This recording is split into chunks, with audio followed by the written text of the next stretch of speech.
Magandang araw sa inyong lahat, mga bata! Isang makulay na araw ang pagsasamahan natin ngayon. Ako si Teacher Levin, ang inyong guro sa kindergarten na malikhain at masayahin. Ako ang makakasama niyo araw-araw para turuan kayong magbasa, magbilang, maging malikhain, at mabubuting mag-aaral. Alam kong handang-handa na kayo, kaya tara na, sabay-sabay tayong matuto dito sa Kindergarten!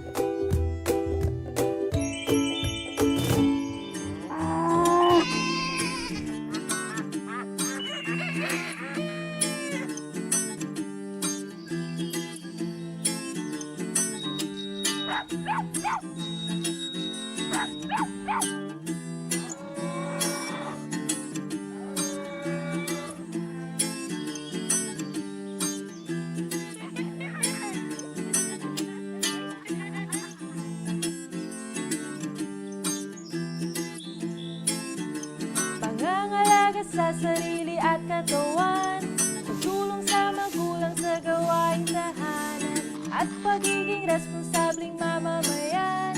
Lahat yan dito matututuhan, kahit wala ka sa paaralan. Maraming pa rin kaalaman, halina sa kindergarten. Ito'y puno ng kasiyahan. Ano pang hinihintay? Isama mo na rin si nanay at tatay. Sa'yo'y aking alay, edukasyon at tagumpay.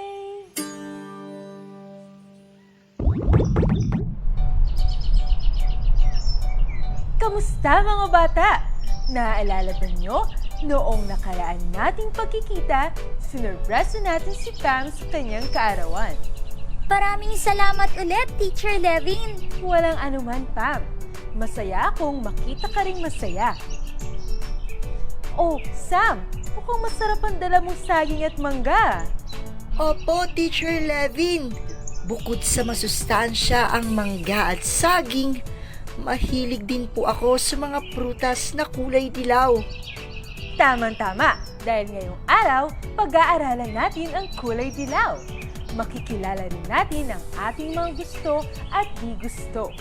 Pero bago natin gawin iyon, sabayan niyo muna kami sa pag-awit at pagsayaw.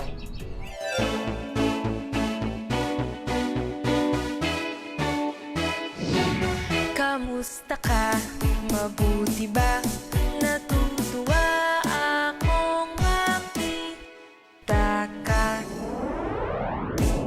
Ang ating bagong aralin, buong ngiti nating salubungin. Ipalakpak ang kamay, ipadyak ang mga paa, iunat ang iyong leeg, ikembot ang bewang. Tumalon pa kaliwa, tumalon pa kanan, ipalakpak muli ang iyong kamay. Magsimulan ng masaya, halika na ika'y sumamana.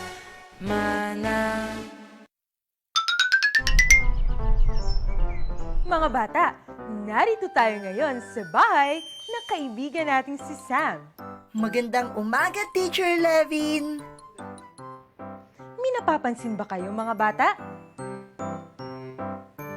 Tama! Maraming bagay dito sa bahay na kulay dilaw. Buksan ang mga mata. Tulungan niyo akong hanapin ang mga bagay na kulay dilaw. Kung ang sinabi mo ay saging, ikaw ay tama. Ang saging na nasa mesa ay kulay dilaw. Ano pa?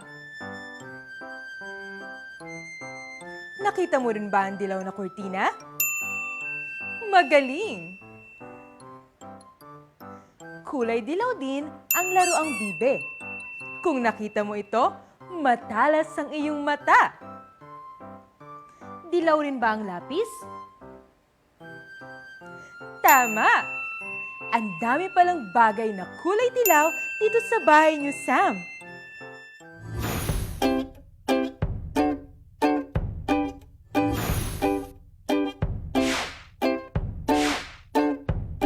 Mga bata, magmasid-masid muli sa kapaligiran.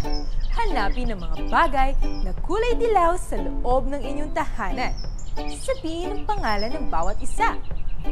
Mamaya, iguguhit natin ang mga ito sa papel at kukulayan gamit ang dilaw na pangkulay. Bibigyan ko kayo ng 2 minuto para maghanap. Handa na ba kayo? Simulan na natin!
Ang mga nasa harap ko ay mga bagay na kulay dilaw.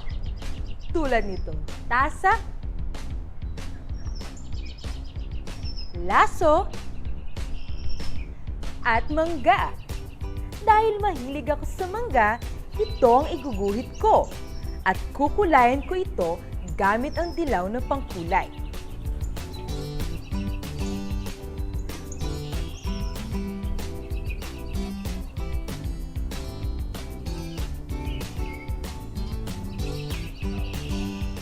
Ikaw, ano ang iyong paboritong bagay na kulay dilaw? Iguhit mo rin.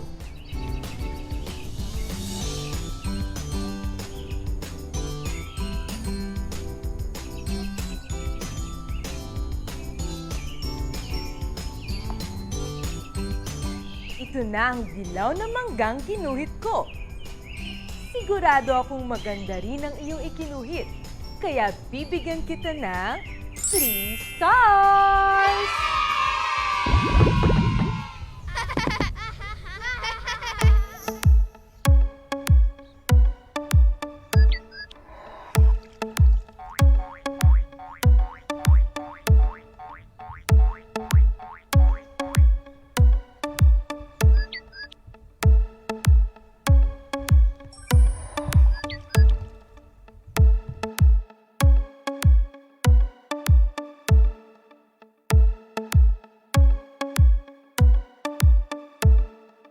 Bawat letra sa ating alpabeto'y may tunog.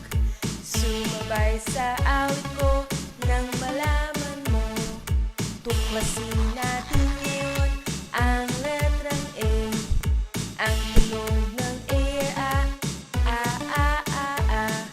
A, aso, araw, atis, Halika, bigasin natin muli. A, a, a, a. A, a, a, a.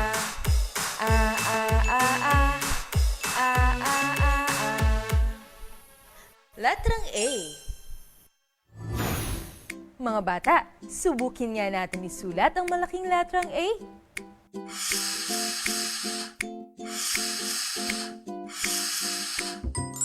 Isa pa.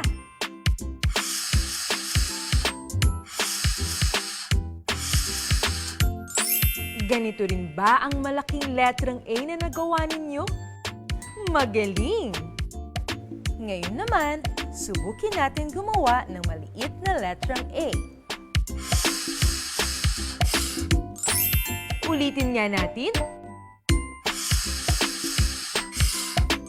Ganito rin ba ang maliit na letrang A na nagawa ninyo? Magaling! Ang bawat bata ay espesyal. Bawat isa ay may gusto o di gustong gawin. Samahan ninyo ako ngayon sa pagkilala ng isang batang may 8 kaibigan na mababait, ngunit iba-iba ang paboritong gawin. Ang ating kwento ay pinamagatang Ang 8 Kaibigan ni Erica. Ito ay isinulat ni Mary Karin C. Sagot at iginuhit naman ni Albert D. Enyano. Buksan ang iyong isipan at sumama sa ating kwentuhan. Kaalaman, kasiyahan, hatid sa atin ang ating aklan na kaibigan. Ako si Erica. Mayroon akong 8 kaibigan. Magkaiba sila ng kinahihiligan. Ngunit masaya silang kasama. Siya ay si Celia. Mahilig sa kulay pula. Pula lahat ng damit niya. Pati sapatos ay kulay pula. Ito naman si Arnold. Gusto niya ay kulay asul. Pangarap niya ay maging piloto. Eroplano'y papaliparin ng mataas patungong asul na kalangitan. Itong si Danica naman, pagkain dilaw ang laging dala. Sorbetes, lollipop, mangga't saging. Kahit anumang pagkain, matamis man o maasim. Berde naman ang gusto ni Bernie. Berdeng kulay, laging kinakain. Ampalaya, malunggay, at pechay, gustong-gusto niyang kainin. Si Karen naman, ang gusto ay kahel. Tuwing malakas ang ulan, kahel na kapote at payong ay hinahanda niya agad suotin. Ito naman si Umboy, kulay ube ang gusto. Sa kanyang magdamagang paglalaro, kulay ube na bola ay kanyang palaging sinasalo. Ito naman si Tessie. Tsokolate ang paborito niya. Anumang inumin at pagkain, basta kulay nito'y tsokolate, kanyang dali-daling pinipili. Heto na't may paparating. Andito si Inting, kaibigang mahilig sa itim. Gitara niya na napakaitim, handa na niyang patugtugin. Madalas pag kami nagsasama-sama, ako ay napapaisip, para yatang crayons kami. Nakakatuwang isipin. Sa kahon, magsisiksikan kami. Sa tuwing kami nagkakasama, gumagawa kami ng singing. Guhit dito, kulay doon. Gupit dito, disenyo doon. Kaming lahat ay magkakaiba. Mga kulay na hindi magkakasintulan. Ngunit magkaiba man, kaming lahat nananatiling magkakaibigan. Palaging matatag ang samahan. Sa aking pag-uwi, ngiti ay baon lagi.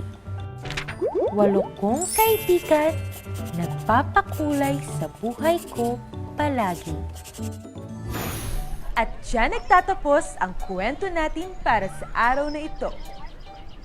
Marami tayong kulay na nakita sa ating kwento. Alin sa mga ito ang iyong paborito? Ako naman, ang paborito ko ay asul dahil ito ay kulay ng dagat at kalangitan.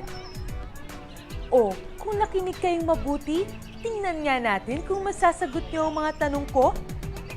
Mga bata, ilan nga ang kaibigan ni Erica?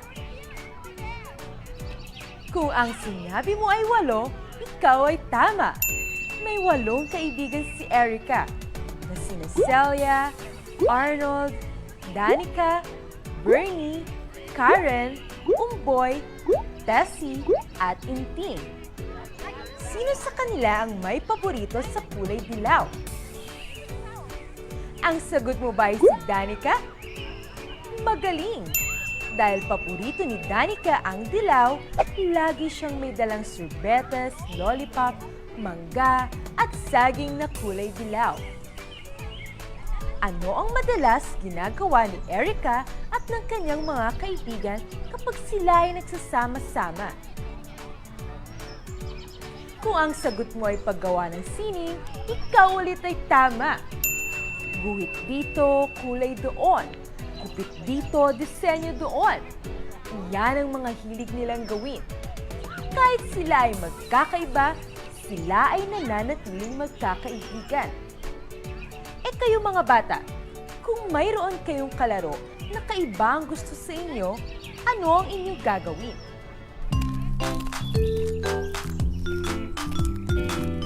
Oh, tamang-tama ang dating nyo, Pam at Sam. May tanong ako sa inyo. Kung may pagkakataon na magkaiba ang inyong mga gusto, ano ang inyong ginagawa? Kung gusto ko maglaro ng toy blocks at ayaw naman ni Sam, hinahayaan ko lang po siya. Maaari kasing bola ang gusto niyang paglaruan. Kung ayaw naman ni Pam kumain ng ice cream, okay lang din. Maaaring gusto po niya kumain ng ibang pagkain. Ang galing talaga ninyo, Sam at Pam!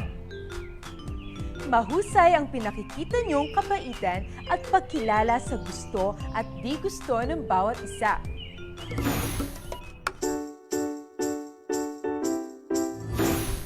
Kanina sa Yellow Hunt, gumuhit tayo ng paborito nating bagay na kulay dilaw. Ngayon naman, gumawa tayo ng isa pang sining. Ang mga kailangan sa iyong mobile ay ang mga sumusunod. 6 na pirasong makukulay na papel na may butas sa itaas. 6 na pirasong ginupit na yarn. Hanger. Ngayon, simulan na natin ang paggawa.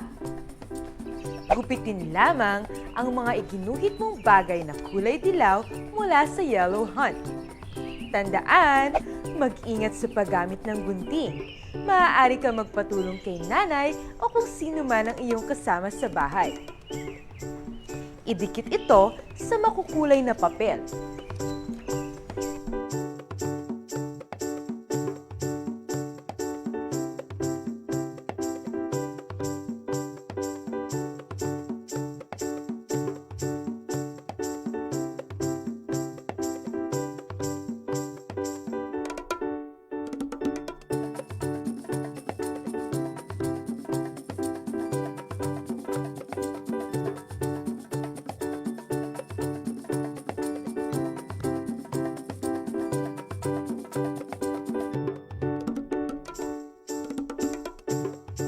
Itali ang makukulay na papel sa hanger gamit ang yarn.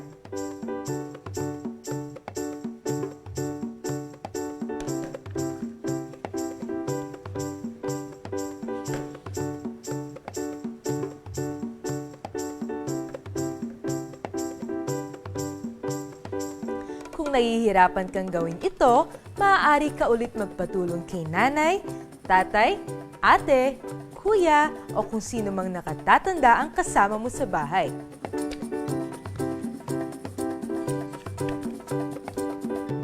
Ito na ang nagawa kong mobile. May kotse, trumpeta, bubuyog, giraffe, sunflower, pinya, at mangga. Pwede ko itong isabit sa kwarto para lagi kong nakikita ang aking mga paborito. Alam kong napakaganda rin ng mobile na iyong nagawa. Kaya naman, bibigyan kita ulit ng 3 stars!